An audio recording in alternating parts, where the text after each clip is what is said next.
thank Duane.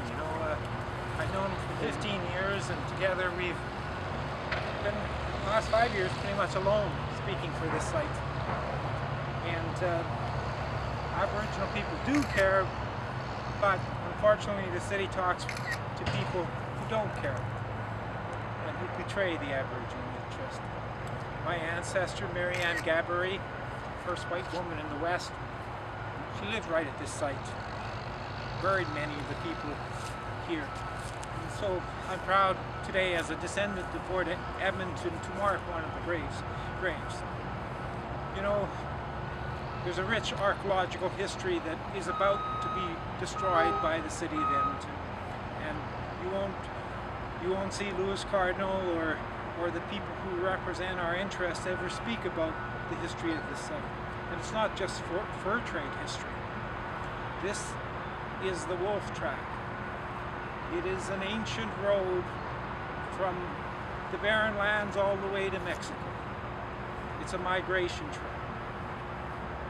Edmonton, we are all here for one reason, because the river ford below 109th Street, all of us today probably could cross it. It's not very many places on the Saskatchewan River where you can cross the river. That's why this is such an important site. There is history here 8,000 years old. And, look around here, all the development. From what we hear, they're even taking out this monstrosity. And we're happy about that. But Mr. Chow, you should know that, you see that half circle? It's supposed to be a cross. We were, as descendants, we talked with you guys for 5 years. And we agreed that that monument was supposed to be a traditional spear and a cross. That's what we got. And the reason that there's a half circle there is the concept was that once this was gone, you would allow us to finish the circle, because there's burials beneath that site as well, First Nations burial. If you look at the lay of the land, there are 3 cemeteries here.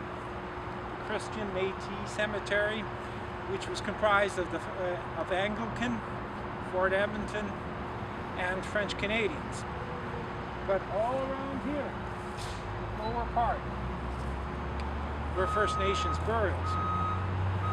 Very unusual in Canadian history for First Nations and Christian burials to be overlapping. Why is it overlapping? Because the river used to flood, and there'd be a foot of sand. So nobody really knew exactly where their grandmother was, except if you marked your grave with a large stone. And that's the reason we kept this stone, because we knew it was probably a grave marker 200 years ago. I think I've said my piece. What we're going to do is cement it in, and then we're going to have a sweat and pray for the site, and pray for the city of Edmonton, the new mayor, that he do what's right for this site. If there's anybody else who'd like to say a few